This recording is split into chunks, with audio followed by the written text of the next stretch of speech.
kon ñi fi teew ñëpp maa ngi leen di nuyu ñi nga xam ne ñëpp Ablaye tudd na leen léegi waaye ma ci ràññee rek le bureau municipal, le maire Massamba Diagne, le maire Gor Mbaye, tous les conseillers municipaux, inspecteur Diallo ñu koy nuyu di jàllale suñu nuyoo ci tout le corps enseignant nuyu ñi fi teew ñëpp tout Covid-19 contexte feebaru coronavirus bi nga xam du ma dellu si li ñu def ci début bi ba léegi mais defe naa ne loolu ñëpp gis nañ ko taxawaay yi si municipalité Tivaouane am jëmee ko ci daara yi distribuer du riz ci ay plus de 110 120 daara ñu jox leen bañ ci jógee defe naa ni jamono yi ñu génn bi koor gi dugg see mairie Tivaouane utoon nañ lu mat ci 50 tonnes de riz ou du sucre ou de l'huile ou des pâtes alimentaires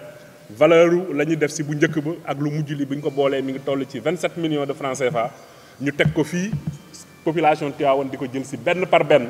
ba keroog muy jeex parce que dañu ne woon jox ko nit mu koy wër di distribuer sax mën na indi lënt fii lañ ko def ku ñëw indi sa carte d'identité def naa registre bi mi ngi fi et le registre également est accessible aux populations ku ñëw xool ni y'a 1000 la ñu waxoon au début mais finalement 1080 personnes yoo xam ne jël si nañ ku ne saako ceeb li indi 1080 yi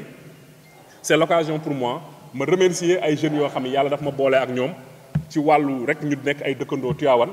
yàlla dogal ku ci soxla ut fenn liggéey ñu jàppale la ba nga am ko ñoom bi mbir mi amee ñu bette ma dajale 550 000 francs ni ma lii ñoo la ko jàppalee ci feex Covid bi ñu jël ko jëndaat ci 2 tonnes de riz ñëw boole ko ci 50 tonnes yi mu nekk 1080 sacs de riz yoo xamante ni distribué nañ ko aux populations te nag Covid bi jeexagul lu ñu mën dinañ ko continuer de def joxe woon nañ fi ay thermoflash joxe woon nañ fi ay gel joxe woon nañ fi wër nañ tout ce qui est mosquée dans Tivaouane yóbbu fa ay kit de lavage des mains yóbbu fa ay produits mais pareeguñ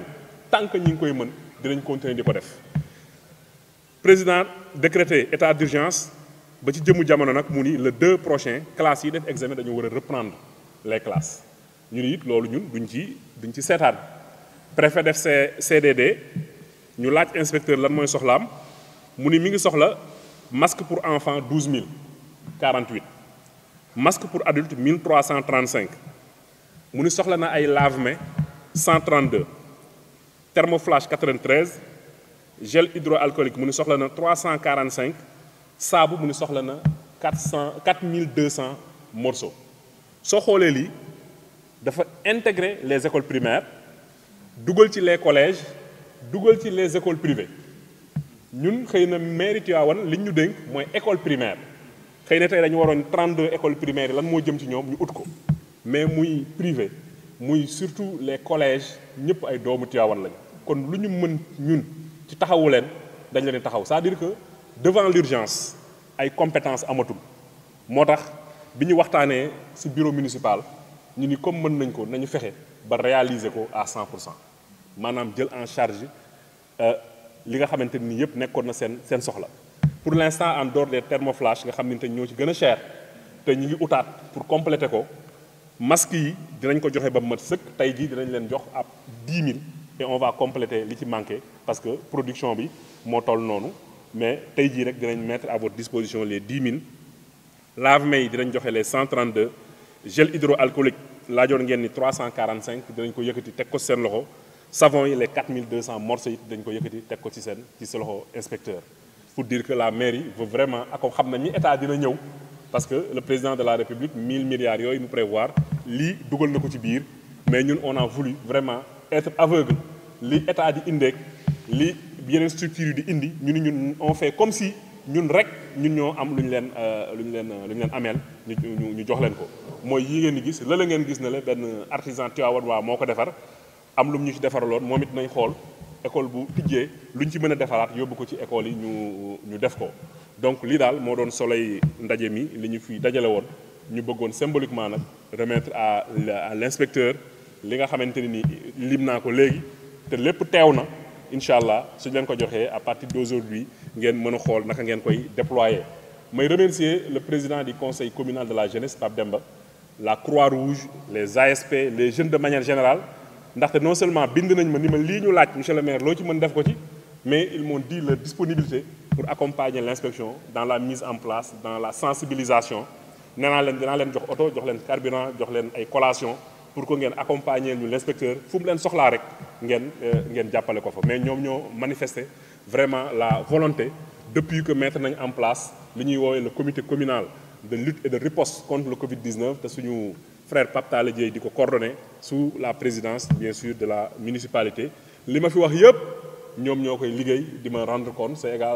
également une occasion pour que ma remercier leen féliciter leen et surtout également la distribution du riz président ñun dañ ñëwoon bëgguñu ko jiitu ci dara parce que moom moo am initiative jàppale nit ñi mais bi ñu demee ba xam ni koor gi ñëw na te li état di joxe dañ ko jaarale ci yoon boo xamante ni transparence bi dafa laaj mu yàgg ñu daal di ñun jiitu ko distribuer mais je pense qu'on a pris une décision sage ndax fekkoon na population yi jot ko. mais may wax population yi rek ni quota Tivaouane ci wàllu ndimbal bi président di indi mu toll ci 4114 ménages ceeb beeg li ci war a ànd yëpp defe naa ni daanaka lépp yemb na ñun au niveau de la mairie on avait mis en place le comité communal de ciblage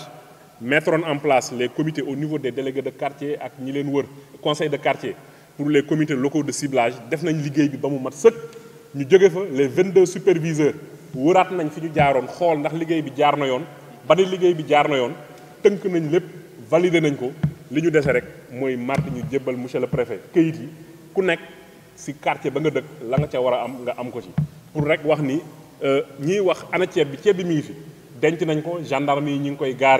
koy garder plutôt mais il fallait li ñu doon bañ muy distribuer muy am coow fexe nañ ba lépp jaar na yoon lu ci nekkoon jafe-jafe levé nañ ko superviseurs yi nga xam dañu autonome wëraat nañ fi ñu jaaroon yëpp gis ni liggéey bi jaar na yoon li ñu ci war a corriger nañ ko et incha allahu taala bala muy yàgg donc la distribution des vivres aux populations dina démarrer ci anam yoo xam ne yaakaar nañu ci Tivaouane du am coow ndax liggéey bi teg nañ ko ci yoon ni ñu ko préfet sante woon defee nañ ko noonu parce que bu leen fàtte ne dañ nekk ci état d'urgence muy des situations d'exception état d'urgence état de siège pouvoir yëpp mi ngi ci loxo préfet def nañ ko ni ñu ko war a defee ba jaar na yoon di des rek mooy incha allah xëy na jamono bu ko décidé ñu commencé def distribution yi. donc mbokk yi lii rek mooy li nga xamante nii moom laa bëggoon wax pour leeral yenn points yi nga xamante indi na lënt ci boppu nit ñi mais wax leen également fi ñu ci toll ci wàllu gestion Covid bi di ñaan nag Tivaouane ni mu ci muccee ba tey yàlla nañu yàlla may ñu continuer di ci mucc te dara nag solution bi nekkul ci loxo médecins yi mi ngi ci loxo population yi ñu wàññi déplacement yi mesures yi ñu jël ci marché yi gis ngeen ko mais également les règles barrières parce que nee na wax nañ ko waxati ko nit ñi continuer di ko respecter loolu moo indi suñu lii ñu def tey pour que mën a maintenir les distances parce que ku si nekk da ngay jàpp ni man mën naa wàll sama morom su ku nekk jàppee loolu rek defe naa ni yàlla mën nañ ci muccal yàlla nañ ci yàlla continuer di muccal donc lii rek mooy li ñu fi daje woon may remercier la presse de leur présence mais également de leur collaboration di remercier Dabakh ak Albourakh ak Albayane partenariat bi ñu defoon ànd ko ak ñun ba tey jii mu nekk du ma wax ni l'assaut final mais aujourd'hui en tout cas benn bilan d'étape bu am solo la ci li ñu jot a def ci Covid bi ñu partagé ko avec les populations maa ngi leen di sant di leen gërëm asalaamaaleykum wa rahmatullahi taala wa barakaatu. sama kàddu yaakaar naa inspecteur de l'éducation et de la formation Amadou Dia moo ma fi yebal tey parce que il est empêché pour me représenter ko fi ci expression besoin yu ñu defoon exactement li ñu laajoon la ñu jox 12 048 masques su ñu amee 10 000 dañuy sant yàlla yeneen yëpp li ñu laajoon la ñu jox exactement waaw donc moo bu gën a gàtt mooy monsieur le maire merci le conseil municipal merci yaakaar naa lii mooy ñuy dimbali pour reprise bi am su lii amul woon conformément ci protocole bi ñu wax su ci benn manqué ci éléments yi rek reprise du mën a am suñ gisee nag monsieur le maire ànd ak conseiller ñu def lii pour la commune de Tivaouane nous ne pouvons que le remercier di ko ñaanal donc su ko defee ñuy rappeler parents yi lii lu am solo la ñu dimbali xale yi pour ñu jàngi si lu ñu laajoon ñun mooy élève bu nekk am ñetti masque yoo xam ne c'est lavable comme ça chaque fois su tilimee ñu mun ko changer donc am nañu masque yooyu lu ñu bëggoon mooy école bu nekk am thermoflash li ñu wax lim ñu wax yaakaar naa école bu nekk dina am thermoflash lave-mains tamit li ñu def ci expression des besoins ça veut dire que école bu nekk dina am lave-mains ba mu des donc ci buntu classe bu nekk dina mën a am kii lave-mains donc ñu ngi gërëm monsieur le maire di gërëm conseil municipal di gërëm parents yëpp te ma rappeler encore le 2 la ñu war a tijji su yëpp yembee yaakaar naa am na lu ñu waxul mooy désinfection école yi tamit yaakaar naa ñu ngi ci. c'est fait à 100%. donc loolu tamit yemb na donc masque yi yemb na thermoflash yi yemb na gel yi yemb na savon yi 4200 morceaux de savon mu ngi fi donc loolu tamit ak lave-mains yi lépp yemb na yaakaar naa ci parents d'élèves gel yi ci parents d'élèves yi la des ñu accompagner élèves yi parce que waruñu tiital élèves yi waaw lutte bi ci communauté bi la ñu dellu ñaax xale yi ñu dem jàngi mais aussi ñu accompagner leen ci loolu parce que école lañ leen mën a gérer ñun en tant que enseignant pédagogique mais diggante école diggante kër ga ba école il faut que parents yi def ci seen wàll dox seen def ci dara donc su ko defee au nom de l'IEF vraiment ñu ngi leen di remercier di ñaax population bi le 2 ñu gën a góorgóorlu accompagner xale yi bokk ci comité d'alerte et de veille yi ñuy monter ci biir école yi ñu accompagner école bi lii accompagnement boo xam ne vraiment du ma wax ne kenn defu ko wante jaaraama mairie bu Tivaouane jërëjëf. Merci beaucoup. Merci.